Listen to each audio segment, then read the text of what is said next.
안녕하십니까. 채용 면접 이야기 5번째 강의 프리젠테이션 면접 준비에 대해서 시작하도록 하겠습니다. 이번에는 이제 PT 면접의 형식에 대해서 한번 방식에 대해서 설명을 드릴 텐데, 형식은 보통 이제 여러분들이 면접장에 가시게 되면 이제 사전 준비할 수 있는 시간을 줍니다. 그래서 사전에 그거는 이제 회사나 조직마다 다르겠지만 20-30분 정도 시간을 주고서 이런 주제에 대해서 발표할 수 있도록 그렇게 준비를 하세요 라고 이제 안내가 나갈 겁니다. 그러면 여러분들이 이제 잘 준비를 다 하고 난 다음에 그 다음에 이제 들어가서 내 차례가 됐을 때 발표를 하셔야 되는데, 발표는 보통 이제 5분 내외, 그것도 이제 어떤 데는 5분, 어떤 때는 10분, 어떤 데는 3분 정도 그렇게 시간이 정해져서 여러분들이 발표를 하시게 될 거고, 또 발표할 때도 그냥 말로만 발표하는 경우도 있고, 또는 여러분들이 화이트보드나 전지에다가 판서를 해서 발표하는 경우도 있습니다. 또는 어떤 회사들은 사전에 파워포인트로 자료를 만들어서 제출해서 발표하는 경우도 있고요. 아니면 현장에서 직접 파워포인트로 만들어서 그렇게 발표하는 경우도 있고, 이거는 이제 회사들마다 종류들은 워낙 다양하기 때문에 여러분들이 앞으로 이제 취업을 준비할 때는 내가 면접 볼 회사가 기존에 어떤 식으로 진행됐는지 그런 정보들을 찾으셔가지고 거기에 맞춰서 준비를 해두시면 조금 더 이제 경쟁력 있는 PT를 할 수 있을 겁니다. 그 다음에 이제 발표가 끝나고 나면 이제 질의응답을 하겠죠. 그래서 통상적으로는 여러분들이 발표한 내용과 관련돼서 면접관들이 질문을 하고요. 경우에 따라서는 발표 내용과는 상관없이 일반적인 전공 지식들을 물어볼 수도 있습니다. 왜냐하면 이것도 또한 실무 면접이기 때문에 꼭 PT 내용이 아니더라도 면접관이 이 지원자는 이런 거에 대해서 알고 있을까라는 것들이 궁금해지게 되면 그런 것들을 질문해서 여러분들이 또 답변을 잘 하시게 되면 긍정적인 평가를 받을 수 있겠죠. 그래서 이런 식으로 이제 면접이 진행이 되고요.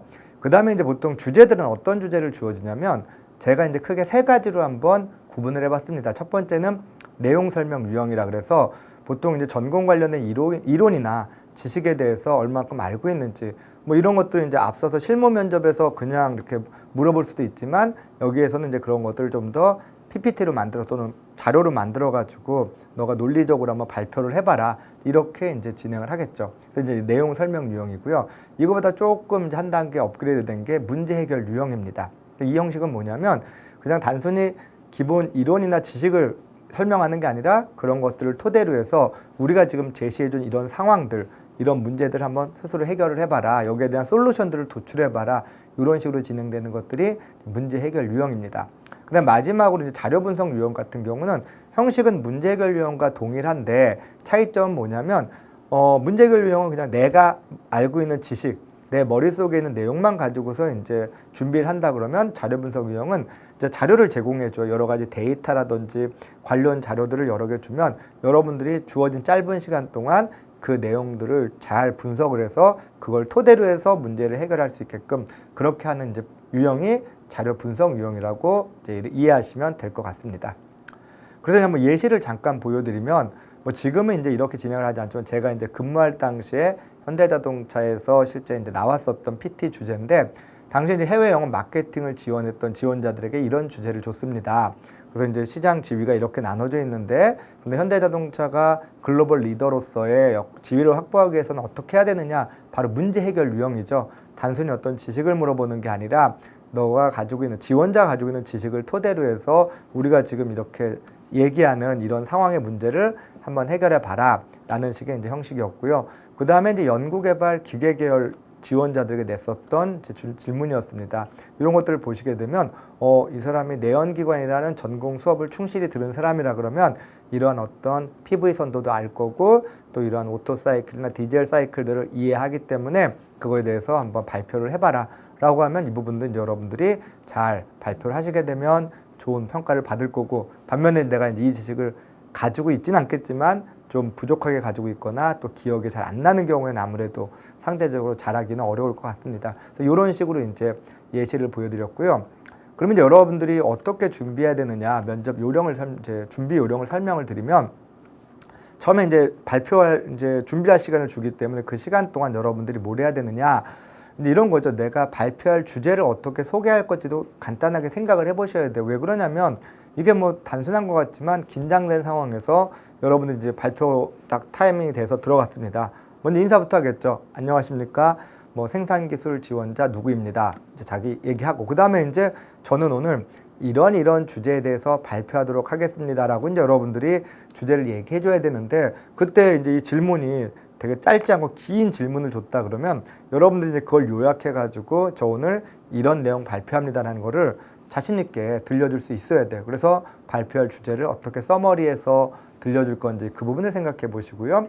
그 다음에 이제 전체적인 흐름에 대해서 키워드 위주로 좀 준비를 하셔야 돼요. 왜 그러냐면 준비 시간도 짧은 뿐더러 여러분들이 뭐 학창 시절에 발표 수업 같은 거 할 때는 사전에 뭐 PPT 만들고 대본 만들고 여러 번 또 연습해서 준비를 할 수 있지만, 지금은 그럴 만한 시간적 여유가 없기 때문에 내가 대본을 만들 수도 없고 또 준비할 수도 없습니다. 그래서 이제 여러분들이 발표할 내용들에 대해서 좀 이렇게 종이 같은 거에다 이제 종이를 가지고 들어갈 수 있는 회사도 있기 때문에 굵직굵직하게 나 이런 흐름으로 내용들을 발표하겠다는 걸 미리 정리를 해서, 그래서 이제 들어갔을 때 좀 빠뜨리지 않고 발표할 수 있도록 그렇게 좀 준비를 하셔야 될 것 같아요. 그래서 키워드나 짧은 문장 이런 걸로서 좀 이렇게 준비를 하시고요.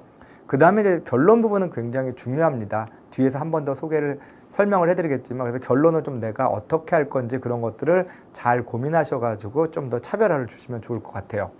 그리고 이제 자세적인 측면을 보면 당당한 자세를 유지하는 게 중요하다고 그랬는데, 이게 왜 중요하냐면 당연한 얘기 같지만 그게 아닌 게, 다른 면접과는 다르게 제가 실제 면접관을 해보면 PT 면접을 할 때 유독 이 지원자가 입장을 했을 때 어떤 표정이나 태도를 보면요, 잘할 수 있다, 잘하지 못할 것 같다는 게 보입니다.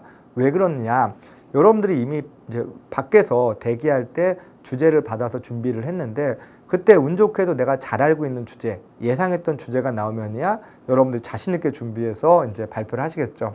하지만 하필이면 내가 잘 모르는 부분 또는 준비하지 않았던 그런 주제를 받게 되면 여러분들이 준비 시간이 곤혹스럽겠죠. 아, 큰일 났다. 정말 내가 잘해야 되는데 이거 어떻게 하지? 라고 해서 이제 벌써 준비할 때부터 이미 기가 한풀 꺾입니다.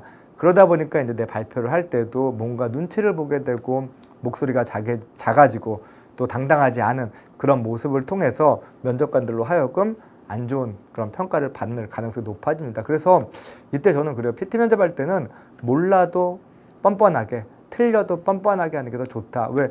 틀리고 나면 그 다음에 이제 끝났을 때 뭐 거기에 대해서 질의응답을 받거나 지적을 받았을 때 그때 대응을 하면 되는데, 그런데 이제 발표할 때부터 내가 그런 것들을 이미 인정을 하고 노출해서 얘기를 해버리면요, 어떤 태도적인 측면에서도 좋은 평가를 못 받으니까 그런 것들을 좀 명심을 해주시기 바랍니다. 그 다음에 이제 뭐 종이를 갖고 나가게 됐었을 때 여러분들이 이 종이를 계속 들여다보면서 읽고 있는 게 아니에요. 그래서 이제 이 PT 면접 때도 면접관의 아이 컨택이 중요하기 때문에 여러분들이 면접관을 보면서 이렇게 발표를 하되, 대신 뭐 판서나 이런 것들을 보지 말라라는 게 아닙니다.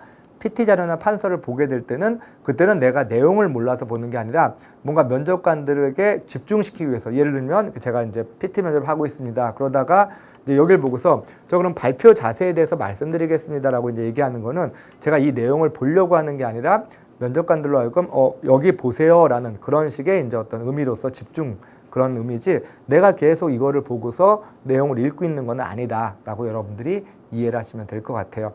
그리고 이제 어떤 이 PT 면접은 이제 다른 면접과 다르게 서서 면접을 보통 하기 때문에 여러분들이 너무 이렇게 경직돼서 뭐 부동 자세로 면접 보지는 말아야 되니까 어느 정도의 제스처를 하는 게 맞는데, 그런데 이제 그 제스처가 너무 과하거나 너무 이렇게 정신산만한 그런 제스처는 하지 않도록 평소에 좀 이렇게 연습들을 해주시면 좋을 것 같습니다.